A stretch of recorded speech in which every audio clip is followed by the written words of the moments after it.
ഇനി നമ്മൾ ഫസ്റ്റ് നമ്മളൊരു സെറ്റ് ചെയ്തിട്ടുണ്ട് അല്ലേ, ഒരു സ്കെയിൽ വെച്ചിട്ടില്ല, അതായത് സ്ട്രീം ഓർഡറിങ്ങിൽ വെച്ചിട്ടില്ല. അപ്പോൾ അതിനെ കൂടെ ഒന്ന് ഓപ്പൺ ചെയ്ത് നമുക്ക് അതിനൊന്ന് അറേഞ്ച് ചെയ്യാം, എങ്ങനെ പെട്ടെന്ന് ചെയ്യാമെന്ന് കാണിച്ചു തരാം. അപ്പോൾ ഇതിനകത്ത് ഓപ്പൺ ചെയ്യാൻ ഓപ്ഷൻ ഇല്ല. അപ്പോൾ നമ്മൾ എന്ത് ചെയ്യും, ഇവിടെ വന്നിട്ട് മെയിൻ വിൻഡോയിൽ നമ്മളിവിടെ പ്രൊജക്റ്റിൽ പോയി ഓപ്പൺ ക്ലിക്ക് ചെയ്ത് ഇതിനെ സേവ് ചെയ്യാൻ, ബാക്കി സേവ് ചെയ്യാൻ ഉണ്ടായിരുന്നപ്പോൾ സേവ് ചെയ്യണമെന്ന് ചോദിച്ചു, യെസ് കൊടുത്തു.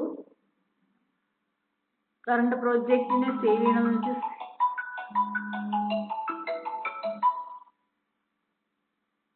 സേവ് കൊടുത്തു.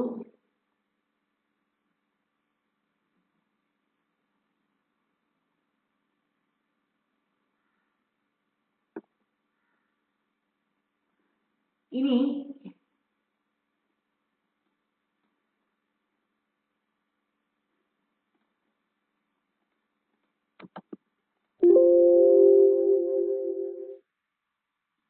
ഇത് ഓപ്പൺ പ്രൊജക്റ്റ് അല്ലേ ഇവിടുത്തെ, ഏതാണ് ഓപ്പൺ ചെയ്യേണ്ടത്, നമുക്ക് ചേഞ്ച് വരുത്തേണ്ടത് ഏതാണ്, ഡ്രെയിൻസ് ന്യൂവിലാണ് നമ്മൾ ചേഞ്ച് വരുത്തേണ്ടത്. അതാണ് ഇപ്പോൾ നമ്മൾ സ്ട്രീം ഓർഡറിങ് ചെയ്തത്. സെലക്ട് ചെയ്ത് ഓപ്പൺ കൊടുക്കുന്നു. അപ്പോൾ ഇത് മാറിയിട്ട് നമുക്ക് എന്ത് ഓപ്പൺ ആയി വരും, ഡ്രെയിൻസിന്റെ മാപ്പ് ഓപ്പൺ ആവും.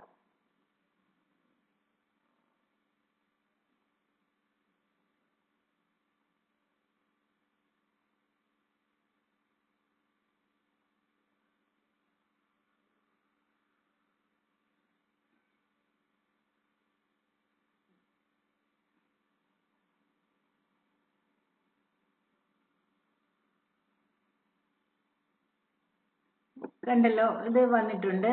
നമുക്കിനി ഇതിന്റെ ലേഔട്ട് ഇവിടെ നിട്ടും പ്രൊജക്റ്റിൽ ക്ലിക്ക് ചെയ്ത്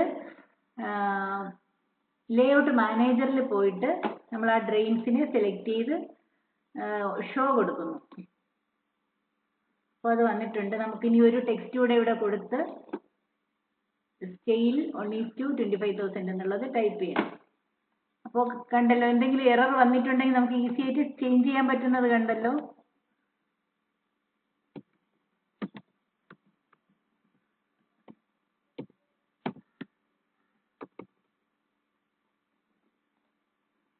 പിന്നെ സേവ് ചെയ്യുന്നു, ഒരിക്കൽ കൂടെ എക്സ്പോർട്ട് ചെയ്യുന്നു.